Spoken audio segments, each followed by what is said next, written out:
Item ಯಾವುದೇ ಇರಲಿ try ಮಾಡಿ ಆಚಿ ಚಿಕನ್ ಮಸಾಲಾ. ಆಚಿ ಚಿಕನ್ ಮಸಾಲಾ. ಮೊಸರನ್ನ ಅಂತ ಅಂತಿದ್ವಿ ಸರ್ ನಾವು, ಅವಲಕ್ಕಿ ಮೊಸರನ್ನ ಅವಲಕ್ಕಿ ಅವಲಕ್ಕಿ ಜಸ್ಟ್ ನೆನ್ಸಿದ್ರೆ ಸಾಕು, ಮೊಸರು ಮೊಸರು ಹಾಕಿ ಆಯ್ತು ಅಂತ. ಕೊಟ್ಬಿಟ್ರೆ ಆಯ್ತು. ನೇರವಾಗಿ ಹುಬ್ಬಳ್ಳಿ ಕಡೆ ಹೋಗೋಣ. ಹುಬ್ಬಳ್ಳಿಯಲ್ಲೂ ಕೂಡ ಸಮಸ್ಯೆಗಳಾಗ್ತಾ ಇದೆಯಂತೆ. ಹಾಗಾಗಿ ಹುಬ್ಬಳ್ಳಿಯಲ್ಲಿ ನಿನ್ನೆಯಿಂದ ಕೂಡ ನಾವು ಸ್ಟೋರಿಗಳನ್ನ ನೋಡ್ತಾ ಇದ್ವಿ, ಪ್ರಮುಖ ಹೋಟೆಲ್ಗಳು ಬಂದ್ ಆಗಿತ್ತು ಅಂತ. ಸೊ ಹುಬ್ಬಳ್ಳಿಯಲ್ಲಿ ಈಗಲೂ ಕೂಡ ಆ ಪರಿಸ್ಥಿತಿ ಮುಂದುವರಿತಾ ಇದೆ ಅಂತ. ಶ್ರೀನಿವಾಸ್ ಸರ್, ಹೆಂಗೆ ಅಂತ ಇದಕ್ಕೆ ಪರ್ಯಾಯ ವ್ಯವಸ್ಥೆಗಳೇ ಹೆಂಗೆ ಅಂತ? ಈಗ ರಾಜ್ಯ ಸರ್ಕಾರ ಅಟ್ಲೀಸ್ಟ್ ರಾಜ್ಯದ ಸಮಸ್ಯೆ ಬಗ್ಗೆ ತ್ವರಿತಗತಿಯಲ್ಲಿ ಏನಾದರೂ ಕ್ರಮ ಕೈಗೊಳ್ಳಬಹುದಾ ಅಂತ? ಅಲ್ಲ, ನಾವು ಜನನೇ ಡೆಸಿಷನ್ ತಗೋಬೇಕಷ್ಟೇ. ಈಗ ಅವ್ರೇನು ಮಾಡ್ತಾರೆ, ಸೆಂಟ್ರಲ್ ಗೌರ್ಮೆಂಟಿಂದ ಸಪ್ಲೈ ಬಂದಿಲ್ಲ ಅಂತ ರಾಜ್ಯ ಸರ್ಕಾರ ಹೇಳೋದು. ಸೊ ಇವರಿಬ್ಬರು, ನಾನು ಇನ್ನೊಂದು ಪಾಯಿಂಟು ಹೇಳ್ತೀನಿ, ಈ ವಿಷಯದಲ್ಲಿ ಸೆಂಟ್ರಲ್ ಗೌರ್ಮೆಂಟ್ ಆಗಿರಲಿ ಸ್ಟೇಟ್ ಗೌರ್ಮೆಂಟ್ ಆಗಿರಲಿ, ನಾವು ಯಾರ ಪರವಾಗಿ ಅಲ್ಲ, ಪಾರ್ಟಿ ಪರವಾಗಿಲ್ಲ, ಜನತಾ ಪರವಾಗಿ. ಯಾಕೆಂದರೆ ನೀವು ಪೊಲಿಟಿಸೈಸ್ ಮಾಡೋದು ಬೇಡ, ರಾಜಕೀಯ ಮಾಡೋದು ಬೇಡ. ಇದರಲ್ಲಿ ಒಬ್ಬರೊಬ್ಬರು ಕೋಆಪರೇಷನ್ ಕೊಟ್ಕೊಂಡು ಈ ಪ್ರಾಬ್ಲಮ್ ಸಾಲ್ವ್ ಮಾಡಬೇಕು. ನಾನು ಹೇಳಿದೆ ಅಲ್ಲ, 25 ಇಯರ್ಸ್ ಬ್ಯಾಕು ಗ್ಯಾಸ್ ಯಾರು ಇಷ್ಟು ಯೂಸ್ ಮಾಡ್ತಾ ಇರಲಿಲ್ಲ. ಸೊ ಈಗ ಅಭ್ಯಾಸ ಆಗಿದೆ.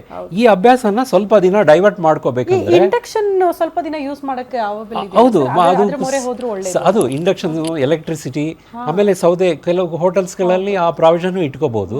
ಸೊ ಈ ತರ ಮಾಡಿ ಆಲ್ಟರ್ನೇಟ್ ಮಾಡ್ಕೊಂಡಿದ್ರೆ ಚೆನ್ನಾಗಿರತ್ತೆ ಅಂತ. ಸೌದೆದು ಕಾಂಪ್ಲಿಕೇಶನ್ಸ್ ಹೇಳ್ತಾ ಇದ್ರು. ಈಗ ನಮ್ಮಲ್ಲಿ ಹೆಂಗೆ ಆಯಿಲ್ ನ ತರಿಸ್ಕೊಳ್ಳೋ ಕಾಂಪ್ಲಿಕೇಶನ್ಸ್ ಅಂತಿದ್ವು ಸಿಲಿಂಡರ್ ತರಿಸೋದಕ್ಕೆ, ಉದ್ಯಮಿಗಳು ಹೇಳೋದು ಸೌದೆ ಒಲೆ ತಂದಾಗ ಅದರಿಂದ ಬರೋ ಹೊಗೆ ಇರಬಹುದು, ಒಂದು ಗ್ರಾಹಕರು ಇಷ್ಟಪಡಲ್ಲ ಅದೆಲ್ಲ. ಅಲ್ಲ, ಗ್ರಾಹಕರು ಇಷ್ಟ ಪಡದೇ ಇರೋದಕ್ಕಿಂತ ಇಲ್ಲಿ ಪ್ರಿಪರೇಷನ್ ಅಲ್ಲಿ ಪ್ರಾಬ್ಲಮ್. ಯಾಕೆಂದ್ರೆ ಎಲ್ಲ ಕಪ್ಪ ಇದಾಗತ್ತೆ, ಅದು ಸೌದೆನೂ ಡಬಲ್ ತ್ರಿಬಲ್ ದುಡ್ಡು ಕೇಳ್ತಾರೆ, ಅದು ರೇಟ್ ಜಾಸ್ತಿ ಆಗುತ್ತೆ.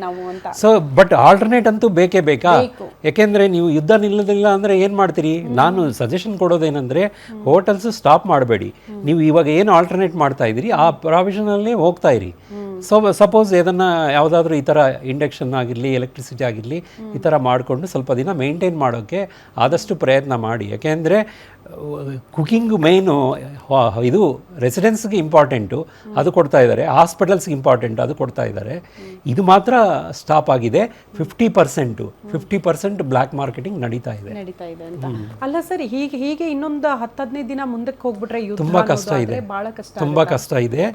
ಅದನ್ನ ಫೇಸ್ ಮಾಡೋದಕ್ಕೆ ಅಂದ್ರೆ ಈಗ ಜಸ್ಟ್ ಸಿಲಿಂಡರ್ ಆರಂಭಿಕ ಹಂತ, ಅದಾದ ನಂತರ ಪೆಟ್ರೋಲ್, ಡೀಸೆಲ್, ಅದ್ರಲ್ಲೆಲ್ಲ ಸಮಸ್ಯೆ ಆಗಬಹುದು. ನಾನು ಫಸ್ಟ್ ಪಾಯಿಂಟ್ ಅದನ್ನೇ ಹೇಳಿದ್ದು.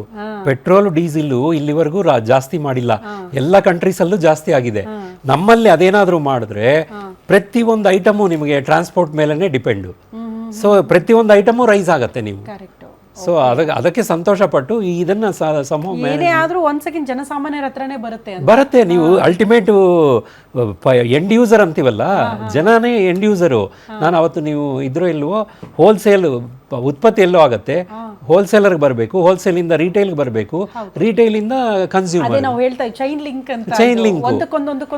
ಎಲ್ಲ ರೇಟ್ ಜಾಸ್ತಿ ಆದಾಗಲೂ ಜನನೇ ಕೊಡಬೇಕು. ಎಲ್ಲಿಂದ ಕೊಡ್ತಾರೆ? ಆ ಥರ ಸಹಿಸ್ಕೊಳ್ಳೋಕೆ ಆಗ್ತಾ ಇಲ್ಲ. ಇದು ನಮ್ಮ ಒಂದು ದೇಶಕ್ಕೆ ಆಗ್ತಾ ಇಲ್ಲ, ಇಡೀ ಪ್ರಪಂಚಕ್ಕೆ ಆಗ್ತಾ ಇದೆ. ಬಟ್ ಏನಾಗುತ್ತೆ ಅಂದರೆ, ಆದಷ್ಟು ಬೇಗ ಯುದ್ಧ ನಿಲ್ಲಬೇಕು ಅನ್ನೋದು ನಮ್ಮ ಎಲ್ಲರ ಇದು. ಈಗ ಈವನ್ ಅಮೆರಿಕಾ, ನಾನು ಆವಾಗಲೇ ಹೇಳಿದ್ದು, ಅಮೆರಿಕಾ ಭಯ ಪಡ್ತಾ ಇರೋದು ಈ ರೀಸನ್ನಿಂದ. ಯುದ್ಧ ಮಾಡದೇ ಇರೋದಕ್ಕಲ್ಲ, ಅವ್ರಿಗೆ ಕೆಪಾಸಿಟಿ ಇದೆ, ಮಾಡ್ಬೋದು. ಬಟ್ ಇದೇ ಇದೆಲ್ಲ ಎಫೆಕ್ಟು. ಗ್ಯಾಸು, LPG ಗ್ಯಾಸ್ ಆಗಿರಲಿ, ಪೆಟ್ರೋಲ್, ಇದು ಕ್ರೂಡ್ ಆಯಿಲ್ ಆಗಿರಲಿ, ಇದು ಮೇಜರ್ ಎಫೆಕ್ಟು ಎಲ್ಲ ಕಂಟ್ರೀಸ್ಗೂ, ಎಲ್ಲ ಎಕಾನಮಿ. ಈಗ ನೋಡಿ, ದುಬೈ ನಂಬರ್ 1 ಸೇಫ್ ಕಂಟ್ರಿ ಅಂತ ಇತ್ತು. ಈಗ ಏನಾಗಿದೆ, ಅಲ್ಲಿನೂ ಭಯಪಡಿಸ್ತಾ ಇದ್ದಾರೆ, ಬಾಂಬ್ ಆಗ್ತಾ ಇದ್ದಾರೆ.